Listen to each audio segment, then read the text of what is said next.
in, I'm gonna throw it 2, 1, and I'm gonna come over the top.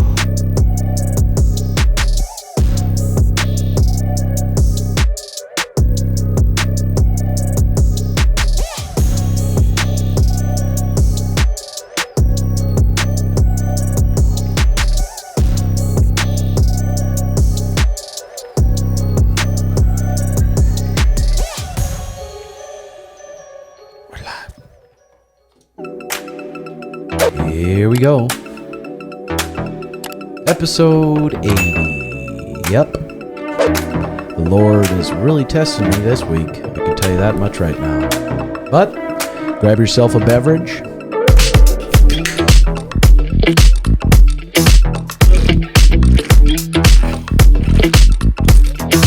Oh. And have a drink. We got a beautiful show ahead.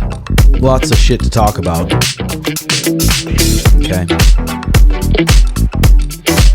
Gloria tells Funky Jam.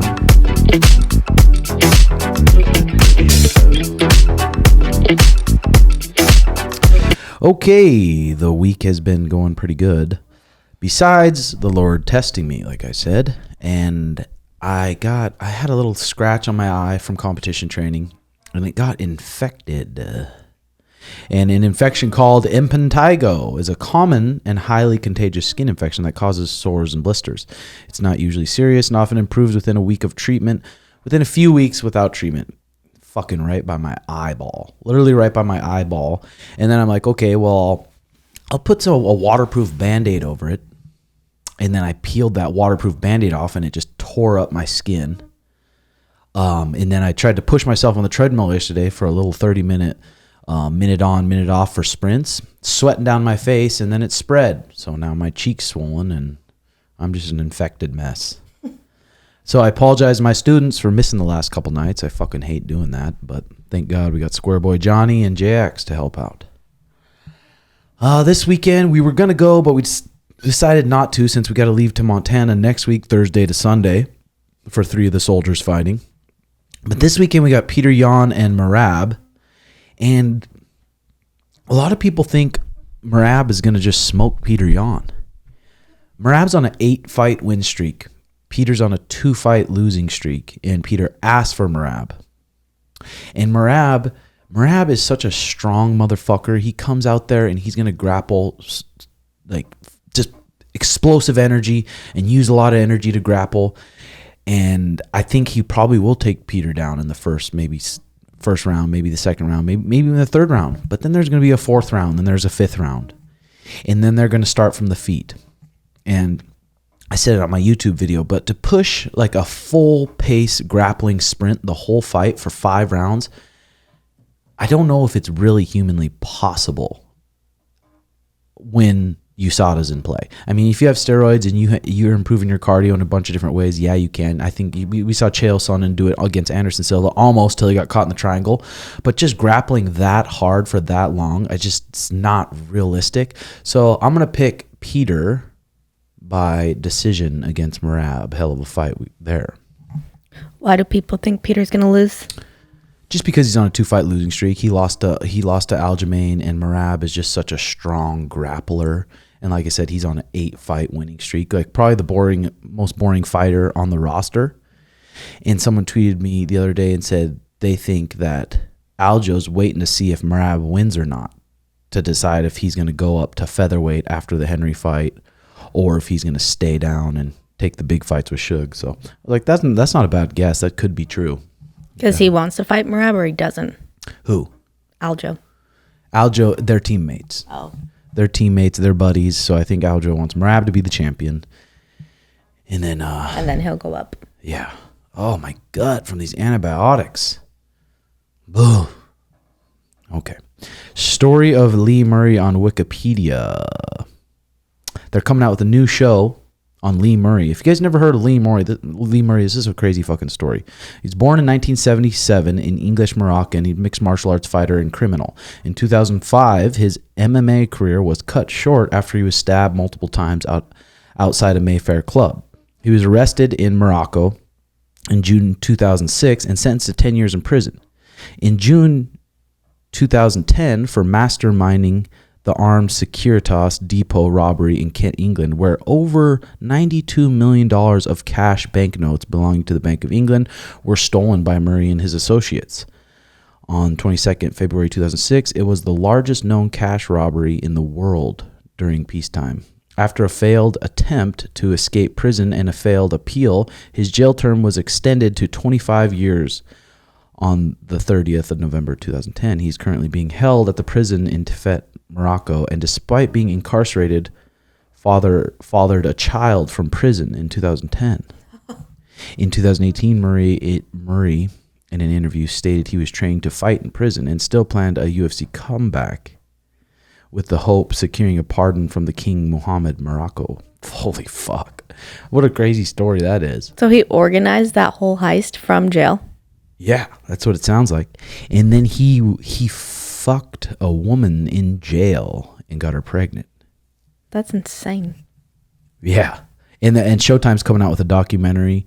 I'm excited to watch it. He fought in the UFC too. Lightning Lee Murray. Is that how you knew about him? Yeah, from the UFC. When did he fight in the UFC? I mean, years ago. It had to have been in the UFC 90 or something. Oh wow, he was pretty good. I think he was pretty athletic. Let me look at his mixed martial arts career. But why did he go to jail? Just why did he? Because wasn't it from the stabbing? Didn't you say? But I thought He was he arrested. got stabbed. His MMA career was cut short after he was stabbed multiple times. He was arrested in Morocco and sentenced to 10 years in prison for masterminding this armed security. Because from the robbery. Oh, he wasn't in jail when that happened. Yeah. That'll be a crazy documentary or show. That'll be good. Biohacking. People ask about that. I've been into that for how long now? I've been into you can call it biohacking, you can call it whatever you want, but I learned about Ben Greenfield, 6 years ago maybe? Probably, yeah. 6 years ago and started to learn from him. He's probably one of the biggest biohackers out there. He was on the Timbo Sugar Show way back when we used to do it in the extra bedroom. But he's like this, he's a fucking huge nerd about it, but he's very smart. He has a bunch of stuff on YouTube about his morning routine and his biohacking thing. And I've gotten a lot of stuff from him, including the red light therapy, the PEMF, just the water in the morning, just a bunch of good stuff from him. The cold plunge, the chili pad, a lot of that stuff. So if you guys are interested in just improving and see how healthy you can be, check out some biohacking tips. The same thing with that. I mean, with anything though, it's just like you're not going to do any of these things. You're not going to do red light once and be like, wow, I feel a fucking difference. Even with PMF or cold or meditation or any of that stuff, you're not going to just feel a difference after you do it twice. It's like anything. You got to be consistent to feel the benefits. I think kind of like you might not even notice the difference unless you do it consistently. And then maybe you're out of town for a week or something and you stop doing it and you're like, oh, that was helping this. Like that might be when you see more of what's going on. What out of our house that we have, what is your favorite thing about it? Like, oh gosh, that's hard. The red light. I love the red light.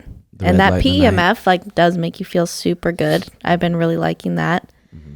And that's then Dr. Pollock is his name. Pawluk. His website. He's like an expert on it. I'm going to have him on the pod soon. He's a super smart doctor guy. So we'll have to work that out. Yeah, I love that you're into it because you just upgrade everything and you're always thinking about it and just make our house literally like a spa. Like we don't want to leave because it's so comfortable and we have everything there. And then with Sean getting us the hot tub, we didn't really know what we were missing there, just doing the cold plunge and taking a hot shower. But going from a cold to the hot is so nice at night. I feel like I've been sleeping so good. Yeah, it really does fucking zonk you out. And maybe you're not in the position yet to where you can afford that kind of stuff, but maybe slowly you can start collecting it. My inversion table wasn't that expensive. I know there's red light therapy out there that's not that expensive. You can buy separate light bulbs just on Amazon that are like quality red lights that aren't too expensive. So you slowly can start learning about it and add it. But once you start doing it, you just feel so fucking superb. Yeah, and I think there's some discount codes out there and Black Friday sales, so you can kind of save up and you don't need any of it. I think the best thing is good water and being out in the sun and you can take a cold shower. So you don't need any of the biohacking stuff. You can still feel really good just with free things. Yeah. I liked he was talking about last night, each bite of food you take, I guess depending on what it is, but you should chew it at least 20 times. And I was trying to count last night when I was eating my food, and I chewed about 10 times, and I just fucking swallowed it down in chunks.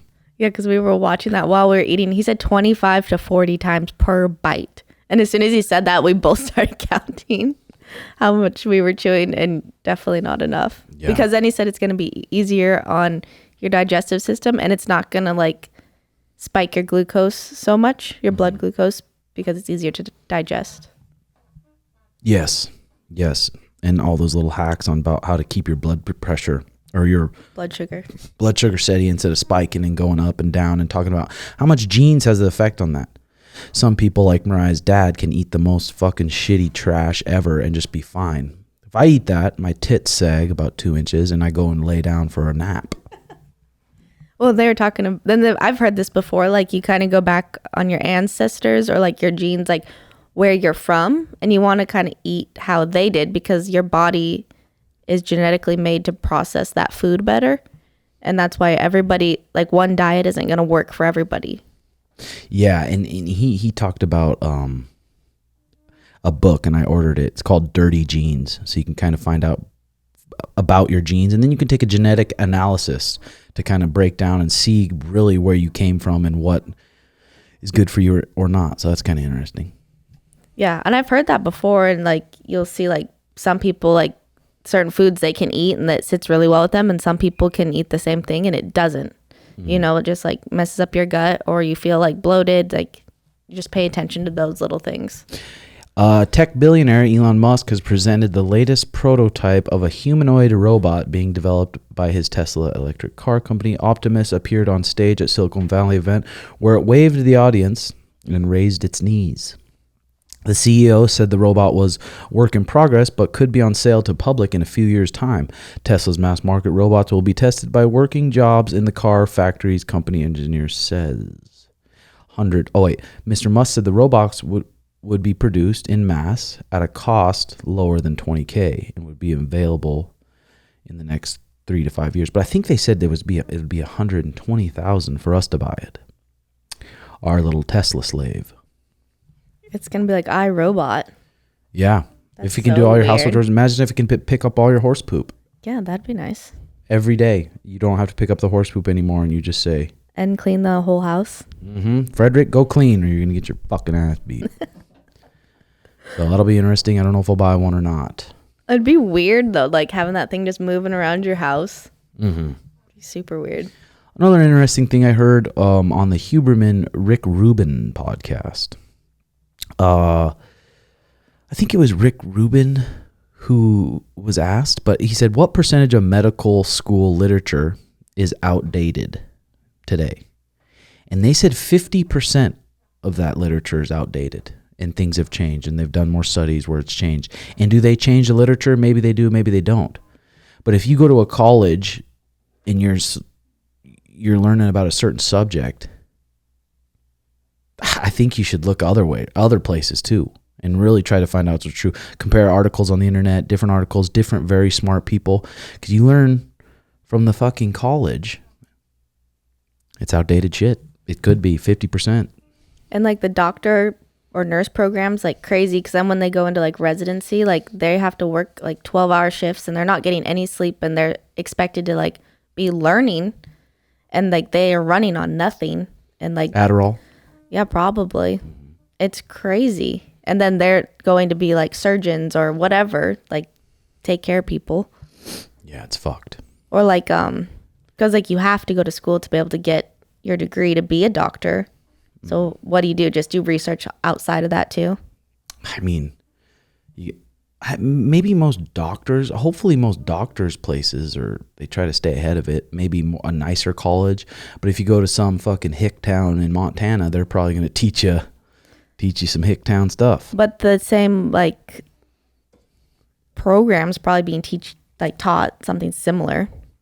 To be a doctor, then you have to go to residency. Yeah, but maybe not, because each bicep surgery they did on me, they did one in Montana and they did it a super old school way. That's true. And then they did it down here in Phoenix, and the recovery was way better, and it was way. And that one doesn't bug you. No. Like the other one. Okay, the PEMF though stuff, it is a powerful healing tool for muscle recovery, resetting the central nervous system, strengthening the immune system, and improving cellular health. There are so many benefits to PEMF therapy session, it's out of this world, literally. Astronauts use PEMF to recover from a debilitating space mission. What is the PEMF therapy? It stands for Pulse Electromagnetic Field. This type of therapy sends out bursts of low-level magnetic frequencies directly into the body. Many people like PEMF therapy as a non-invasive way to treat injuries, chronic pain, and even long-term issues like depression and diabetes. The goal is to expedite recovery from the inside out.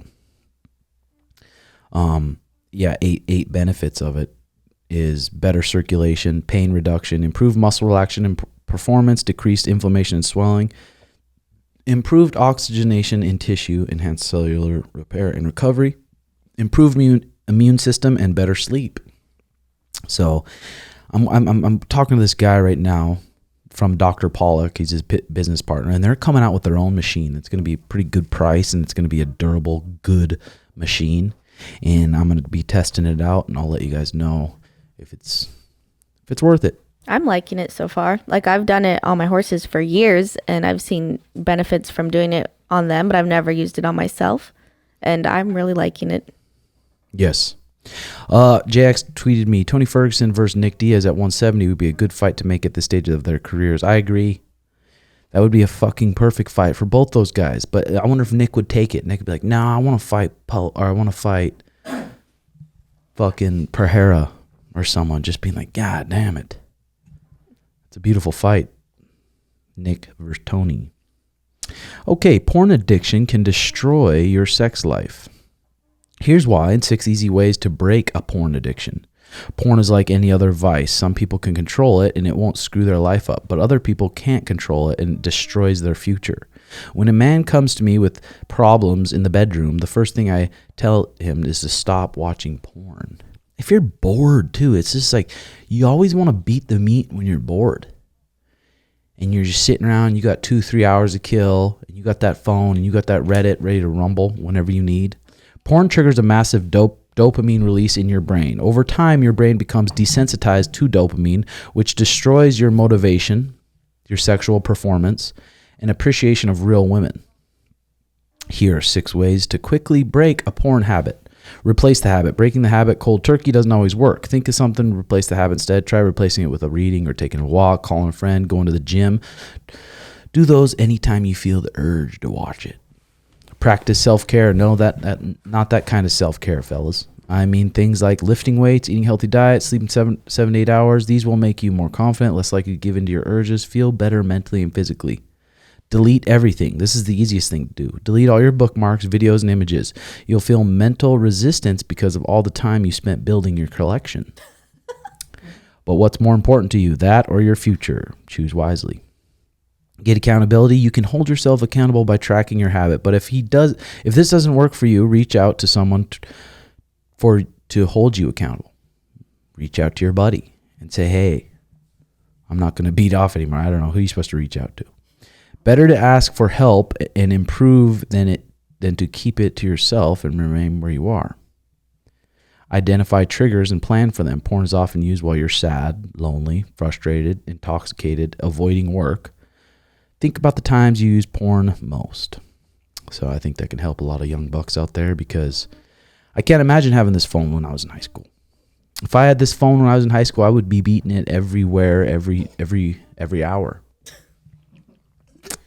Have you felt like you've had an addiction before?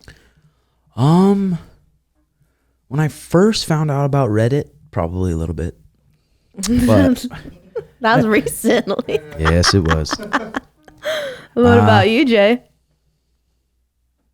What do you mean, like addiction with porn? Yeah.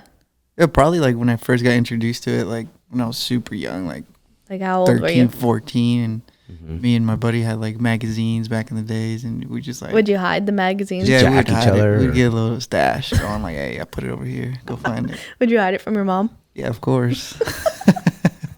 Did you ever have magazines? No, I would always go to Hastings, the That's local why bookstore. you liked going to Hastings so much. Yeah, and just When you guys are dating or what? Yeah. Peel open the magazines and have a little beat. We would go to Hastings or Barnes and Noble. He's like, let's just go check out the magazine. Then I go to the pier for a little bit.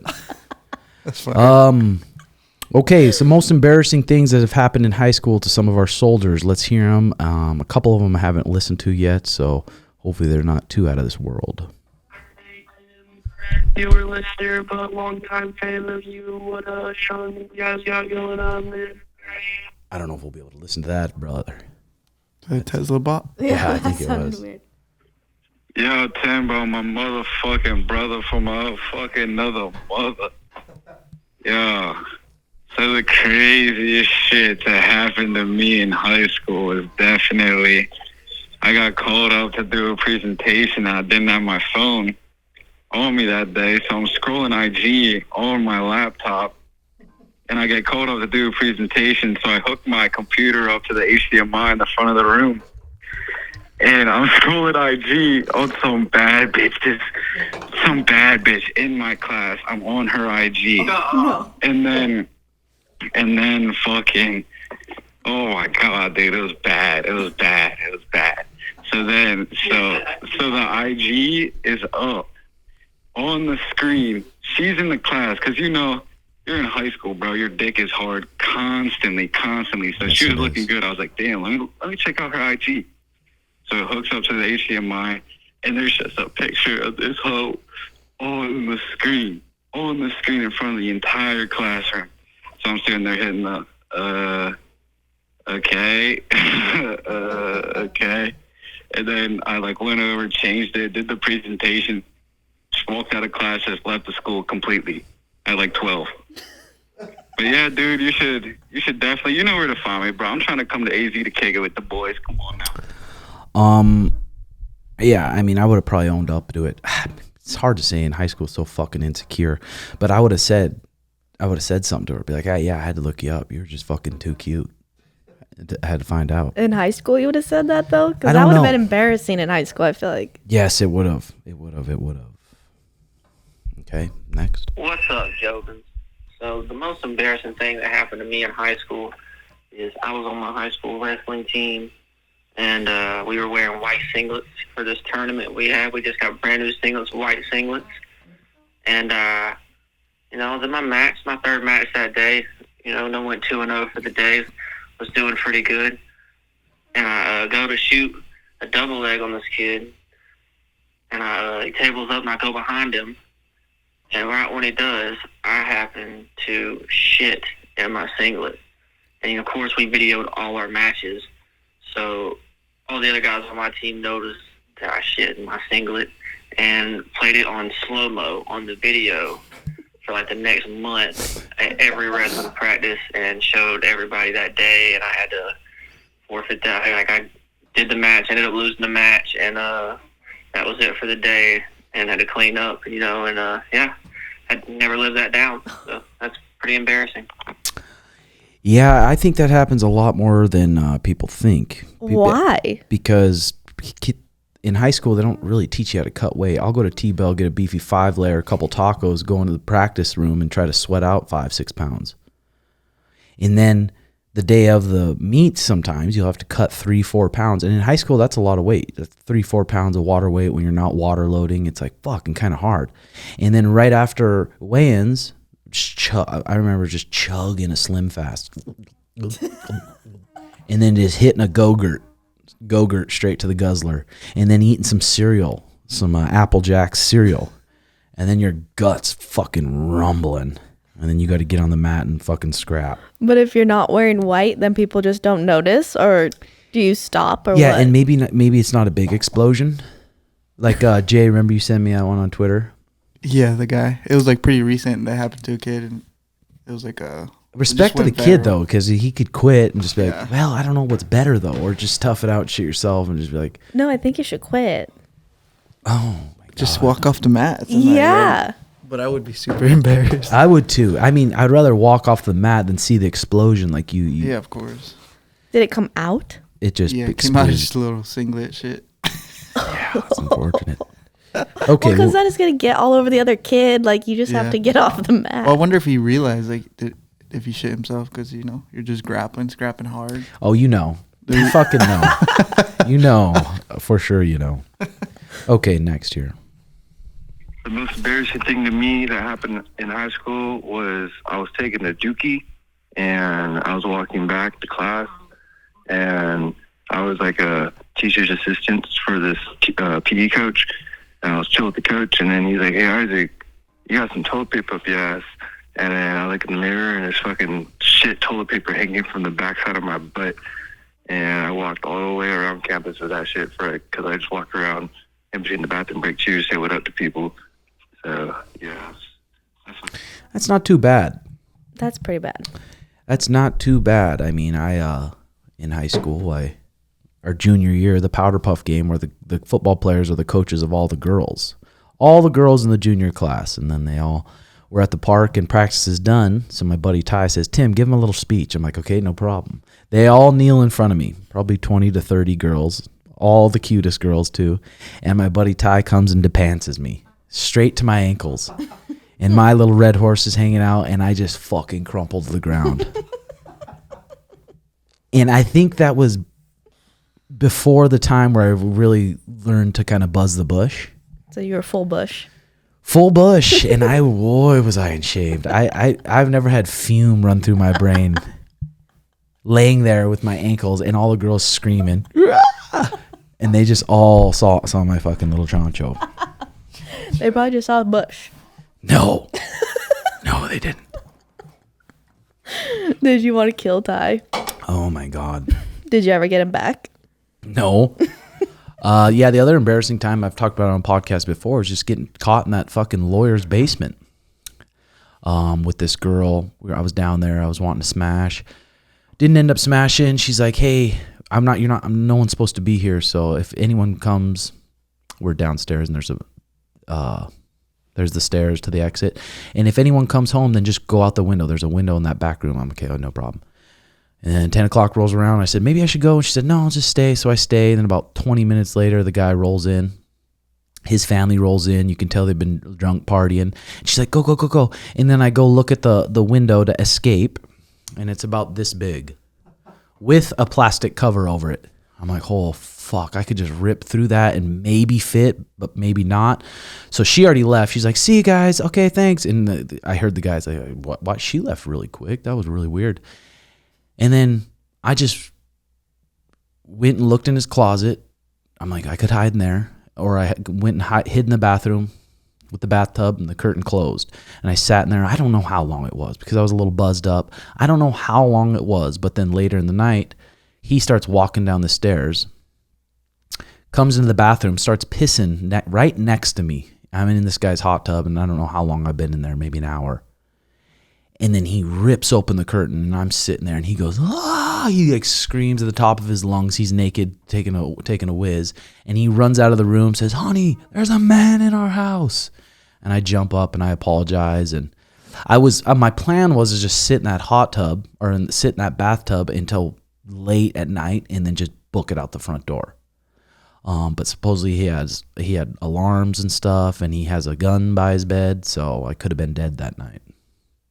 It worked out the best way possible. But then everyone found out about it. The football coaches, everyone found out about it, and they were just laughing about it.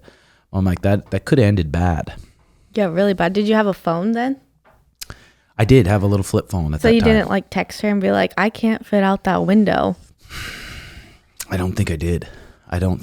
Yeah, I should have done that. I would have texted her and be like, I can't fit out the window. You have to come tell them I'm in this house. Holy hell. Okay, here we go. This might have been, I don't know what this one is. Hey, Tim.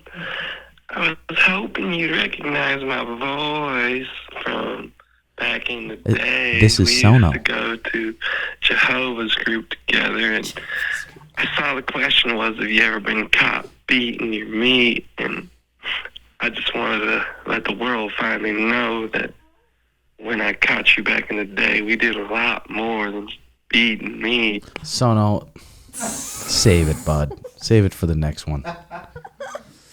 Yeah. So what's the most embarrassing thing that's ever happened to you in high school, Jx? Dude, I can't remember. Outside of I in high school, I was over at this girl's house, and like her stepmom like walked in on us messing around. And Were you finger blasting her? I forget what we were doing. I don't know if we were just like about to have sex on the bed, and she like walked in. And were you in the nude? I may have had my shirt off. I don't think I was like butt naked, but like she saw us. Like she Little knew saggy we were about to boxers, fuck. And little then boner. She ended up telling, like the stepmom ended up telling like obviously her dad, but her dad was like, it was like so weird. Like he was just talking to me. He's like, he was asking me like wildest stuff. Like, oh, I know you guys are fucking, blah blah blah. Like, I don't know. That was probably embarrassing, just getting caught like almost fucking, I guess. Well, and then the dad talking to you makes it worse. Yeah. No. Like, did you fuck her good and stuff, or like, some weird shit? Oh my god. Yeah. I mean, high school. What about you, Mariah? Yeah. Well, I don't know. I'm trying to think of something. Give us some nothing juice. where you were just embarrassed. Like, fuck me, my You just life's farted over. in class. No. I'm really trying to think. Yeah. Thankfully, nothing. But I feel like in high school, it's easy to get embarrassed because like any small thing like feels like your world's ending. I think it's fucking all over. Yeah, you do because you just know that world, you know? Okay, what else we got here on agenda? What do you got for going on the rest of the day, Jay? Just editing. Probably training later. Just chilling. I might need you boys to fucking, you and Johnny to help cover tonight. Okay. I just, Don't want to spread your... my germs. I want to spread my fucking germs, dude. God, it's annoying. Is there any new MMA news out that we can think of here? MMA juice. I don't know. I don't know if there is or not. Oh, yeah. Did you see that fake article of Sean? I wonder why people always do that, huh? Like clickbaity shit. It's crazy, that they're even allowed to do that. There should be repercussions for just having an absolute lie, blatant lie. What did it say? It just said Sean's fighting Aljo May 4th or May 6th. We've been watching the Kill Tony a lot. That's a good show, isn't it? Kill Tony. Tony Hinchcliffe is just such a good fucking host of that show. It's crazy because that show didn't really even pop off till a couple years ago. Like they were at around, I mean, it's still good, but 50K, 60K views, and now they're up to like 500 to 600 in the last 2 years, which is pretty cool. But if you haven't checked it out, check it out. Pick one with a lot of the views. Kill Tony on YouTube and have yourself a laugh. Because it's a live podcast, so you can listen to it also, but watching it is way better, and it's hilarious because it goes live, I think, every Monday. So last week was Roseanne, and that one super funny. But if you go way back too, you can see like how they've progressed through their podcast, and like the set is better. And but he's like a really good host, and I think he started at at the Comedy Store. He was like hosting, and then he started the show there, and now he's been doing it for 10 years or something. Mm-hmm. But it's really good. It's hilarious. Yeah, it's definitely good. Did you get a lot of people were saying that Bo Nickel need that Jamie Pickett guy in the nuts, and he did knee him in the nuts. Mm-hmm. But that's not his job to stop it. I would have done the same thing, even if it was in the area, and the ref's wasn't like stop. Then I would just like try to score off it. Come on, you're in a fight. You got to just try to win as quick, whenever you can. I definitely think that's the referee's fault and not Bo Nickel's. Did you listen to the new Lex Friedman pod with the B team?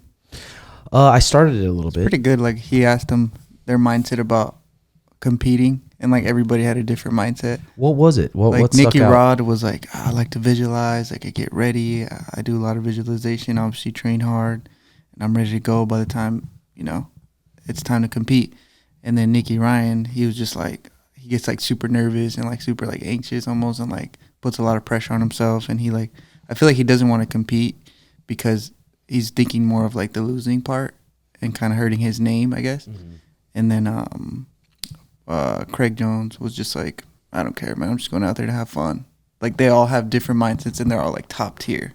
Yeah, it's pretty cool. I mean, especially for like, because it seems like that Nicky Ryan's a super smart, intelligent kid, and sometimes that can hinder you in combat sports. It's almost better to not even think about all the things that could happen because you could drive yourself crazy. There's just literally millions of things that could happen, and you have no idea what's going to happen. That's why maybe a sports psychologist could maybe help Nicky Ryan, because clearly in the training room he's so fucking good, and everyone says he's so good, but then when it comes competition time, that anxiety can crumple you. Even if you're in the best shape of your life and you can't really control that anxiety, you'll go out there and gas out. Yeah, and even think about his older brother's the best grappler, so he probably feels like you know, Pressure. the weight of him, you know. Yeah. Like, damn, like I'm his little brother, I'm supposed to be just as good as him or better. And I think And maybe he is. He's just not as strong. Yeah, mentally. I mean, or physically. Yeah, it's true, because he's still young, super young. Yeah. yeah, and he has to think about just being himself and not comparing himself to his brother all the time. I wonder what the juice was that they broke Yeah, up. I know. Like he talked about it a little bit, but he's like, it's not my place to talk about. Like, I wonder if it was Gordon's girl fucking one of them or I something. wonder. And because they're like, it was drama outside, and then it came into the practice room. yeah, I wonder. I even think of that. Well, Craig Jones was just saying how, like, you know, everybody looks at John Danaher like he's so aware of how he's being presented to like everybody, but he's like, there's another side of him you guys don't see. Yeah. So he could be a fucking dickhead for all we know. I don't know. Yeah. That's what I wonder. That's what you said. Yeah, Okay. that's what Or at least heard. Craig said that, like, yo, there's a whole nother side of John Danaher you guys haven't Yeah. seen. I think most coaches are like that. They have this certain Image. image in front of everyone, Yeah. in front of everyone else, and then they have to kind of act that image. Yeah. And then when There's people normal are fucking people. well, then people Yeah. are surprised when they're not that way Yeah. because everybody's just normal. But yeah, I do wonder what's like the juice, huh? Why Yeah. they split. But I always think too, it's like, dude, they're all like they're all like high level. I would think at a certain point, they all want to build their own name. They all want their own money. They all want their own little thing, you know? Yeah, for sure. And I think going back to competing, like, I think that's almost in anything that you compete. Like, you see people that just kind of like, not ding dongs, but they just don't overthink it and they're like really successful. And you're like, how is that possible? And then you have someone who's like overthinking every little thing and they're hindering themselves, Yeah. like in anything. Yeah, I mean, there's those kids too that just like are not in shape. You know they aren't, but they'll just keep going and Yeah. going, and just have that crazy cardio. Because, like, what's your guys' process when you go to compete? Like, what do you feel Usually, best? every time I've competed, I've felt so prepared. Every fight I've been into, I was standing in the cage thinking, I'm gonna win. I'm gonna win. I'm just so prepared, and that's why it's hard too, because I know how I want to prepare for tournament stuff. So you almost have to train and overtrain just to be confident on that day. But other than that, I think you do it so many times. You just learn to just follow your breath. Again, you just follow your breath. Follow your breath. As soon as the bell rings or the guy says go, it's what you do every day. So it all comes together. The fight is the day of and the week of. That's the fucking hardest part to get through. Especially in a fist fight. Especially in a fist fight where you know what can happen. You know what can happen. Like, bad things can happen, and this could be a bad night. It's just, so you start playing these games in your head. It's a whole fucking big thing. It's bad with fighting. So, like, what's like the best piece of advice that you've been told, like, by one of your coaches that has helped you through that? You got to just learn to have no emotions. You got to learn to have no emotions when you're competing, especially at a high level. And that's going to just be practice having no emotions and being present in the training room, and practice and having no emotions, just competing more and more and more and just getting used to it. Yeah. What helps you, Jay? I still get pretty nervous, honestly. I still get pretty anxious. I feel like that's when I'm most anxious, when I'm competing. But I feel like I've always been like that. I don't know why. Like, even since I was younger, like reading a paper in front of the class, I just feel like everybody's looking at me. If I fuck up, that's like always going through my head. But I feel like the past like couple, like the last one, which was like a while ago, but I felt more comfortable. And What'd you do differently? I don't know. I think it was just like, dude, it's always at the same fucking places where it's like I started to kind of be a little bit more comfortable. Like, okay, it's always at the same fucking gym. So I've seen some of the same faces that I've seen since white belt competing, and it's like, yeah, and I think you're starting to believe in your skills a little bit more. Yeah, I mean, being more confident with it too. Yeah, be like, I think I was know. nervous even at purple belt when I got. It's like, fuck, I felt like pressure at purple belt because it's like an advanced belt, you know. Mm-hmm. So, but now I don't know. I don't know if it was you that told me, Tim, but it's like, dude, whatever happens, like, you know, we're back at the gym, like win or lose, like. Yeah. Yeah, I it don't takes know. off some of that pressure because, like, it's easy to put a lot of pressure on yourself because you Yeah. want to do good. Yeah. And so, like, if you can take some of that pressure off or see it from a different perspective, I think that always helps. And just, like, breathing. like breathing is huge because you'll hold your breath when you get nervous, you know? Yeah. Like when I was in high school, my mom just breathe in your nose, out your mouth. And like just doing that would help. And I visualize a lot. I like to visualize. Yeah. Because you did pretty good even from the jump, you know? Yeah. And I think that's just from competing so much like in high school and stuff. And then like the horse I had was phenomenal. So I won a lot. So that gave me a lot of confidence. Like I had so much confidence and I think that's huge. And then like with Tim coaching me in jiu-jitsu, I think like I would like not really believe in myself. And then he's like, just believe in it. Like you have it, you believe in it. And I'm like, okay, just believe in myself. Yeah. And I think that's huge too. Like the confidence and then just being able to control those nerves to where like breathing is huge. Like, breathe in your nose, out your mouth. Visualize is huge for me. I like that a lot. And then just like feeling your feet on the mat or like if I'm on my horse, like wiggling your toes, like just that those sort of little things that keep your body movement and in that present moment and breathing. I think that's huge. I think I still am like working on that aspect and I still want to like kind of, I don't know if master is the right word, but just get even more comfortable competing. Because I think as being a coach too, like I don't want to be, you know, black belt one day and I can't even like relate to my students. I'm like, those jitters or like that mindset, you know? Yeah. And I think it's just good to just, if you're healthy enough, just challenge yourself and do a tournament, win or lose. Like win or lose, it always makes you level up. And not just from the tournament, it makes you level up. I mean, just getting prepared. You go into practice 4 weeks, 5 weeks before, and you have a little bit more of an intention. Be like, I'm going to push myself. I'm going to push myself and keep pushing myself. And then you level up just training for those tournaments. So I think it's good. Yeah. And just try not to think about, like, there's a million things that can go wrong. Doesn't matter, but you can't control most of it. So, like, just work on what you can control. You can control yourself. Yeah. Mike Jackson says, it was already set up, but Jake would rather bring his gang and jump me from behind. Sean Strickland said, why don't you guys just settle this like men? I'll buy the plane ticket, the fight we all want to see happen. The Mike Jackson keeps calling Jake Shields a Nazi. And Mike Jackson says, I literally told your mans to come to Houston. He bitched up and decided to be yellow-bellied coward and do some sneaky shit. Tell Jake to get that bitch out of him. I gave him my terms, but sure, 4 people. Let's fucking go. I'm so Sean Strickland says, so excited. So I think to be fair, once we agree on a meeting place, it should just be me, Shields, you, and you bring one other person. Total of 4. Let's just be men about this. I'll call him right now and see if he's down. And Mike Jackson says, I gave him my terms. He says, I already set up the terms of the fight. He bitched up. If you want to get him here, by all means, I'm down. Mike Jackson is he's got to be the biggest fucking turd besides Dylan Dennis in MMA. He's got to be. He's such a fucking puss. And the fact that even Sean Strickland and Jake Shields are even talking about him at all, it's like almost embarrassing. But I don't know why. Like, he's the most racist motherfucker on Twitter, and he calls all those people it, and he's a huge puss. Jake Shields ran into him at the UFC PI, and what does he expect? He's expecting, it's just cordial now because it's real life. Jake Shields slammed him on the ground, mounted him, and started smacking him in his face. And he's like, you're really all you guys are gonna stand around and watch him beat my ass, and he's just fucking pussed out. Well, shouldn't he be able to defend himself? He can't defend himself. He's worthless. Well, if he's at the UFC PI, is he a fighter? He fought he got a fight in the UFC for to fight CM Punk, and I think he's 0-3 in the UFC. I think his pro record's 1-3. Well, that should be allowed to happen if you can't talk shit. And then when you see each other in real life, what do you expect? You got to be ready. Just like, what about if a woman smacks a guy? What should she expect? Well, you just can't hit a girl. Back. And can you hit a guy? Well, yeah. Equal rights or no? Yeah, is it equal rights or not? Might be probably smaller. Guys are stronger. Yeah, they are. He could stop her, but he can't hit her back. Mm-hmm. Just push her.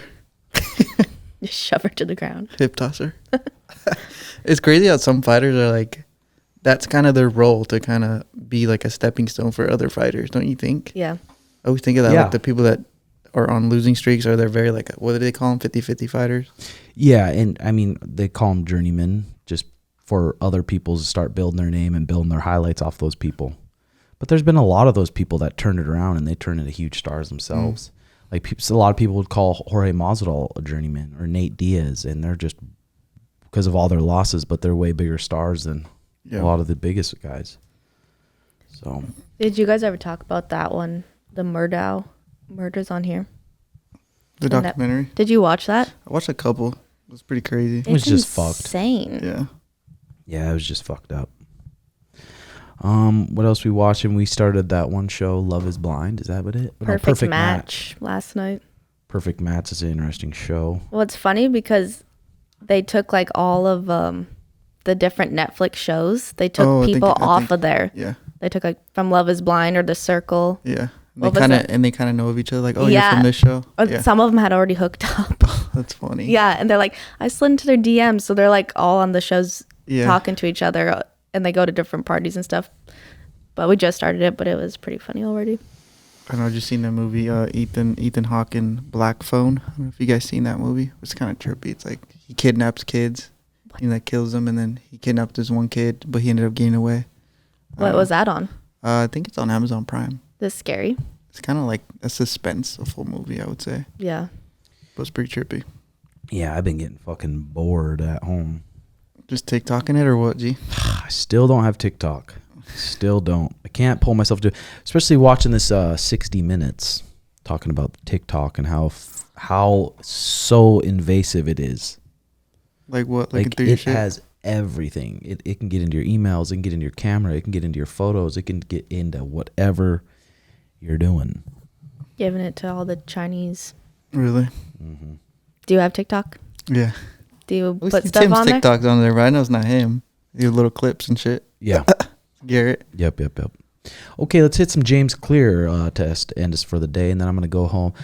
Sean's going to spar here. He's going to come in, and we're going to spar Bryce Meredith, who's been on the pod before, 3-time NCAA finalist, Division I.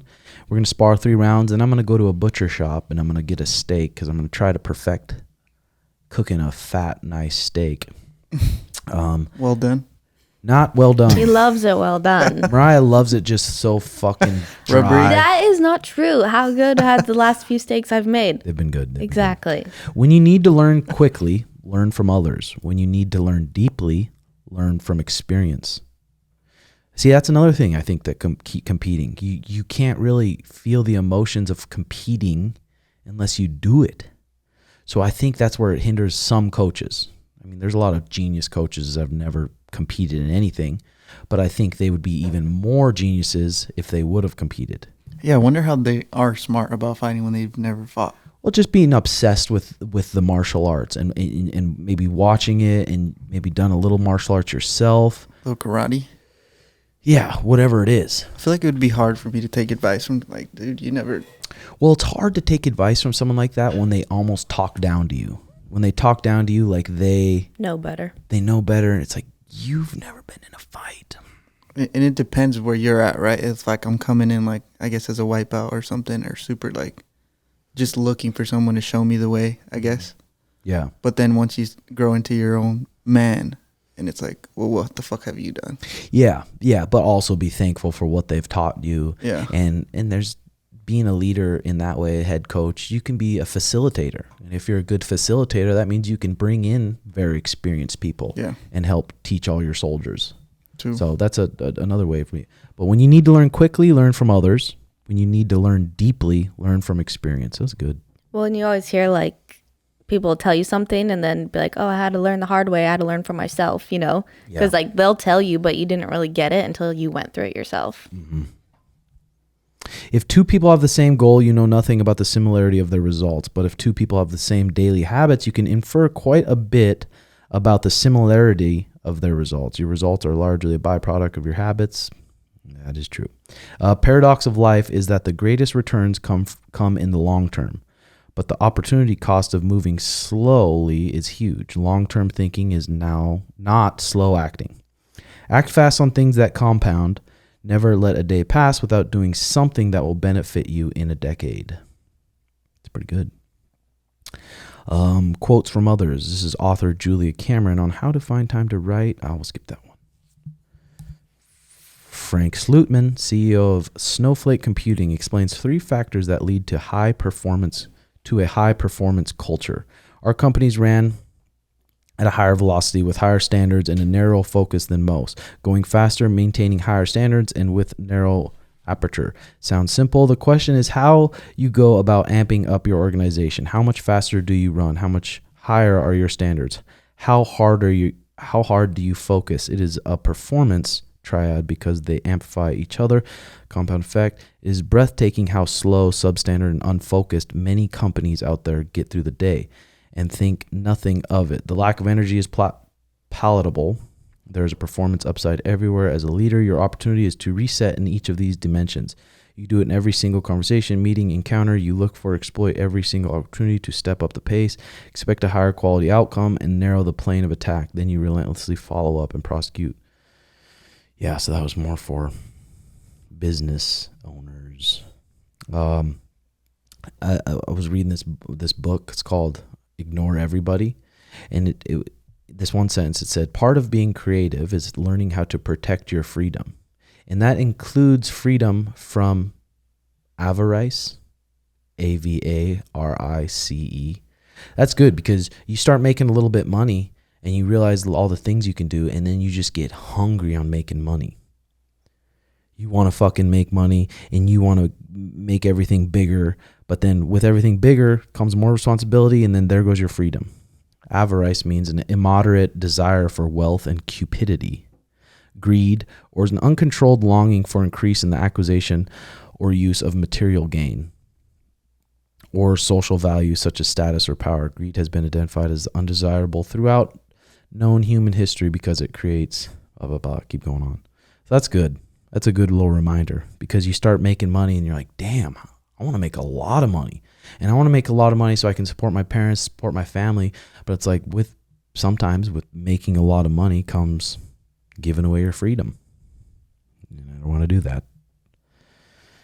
All right. Well, glad I got to come in. Hopefully this fucking shit on my face heals. God, it's annoying. And then this weekend we'll probably just chill out, watch the Petr Yan fight. And then that's it.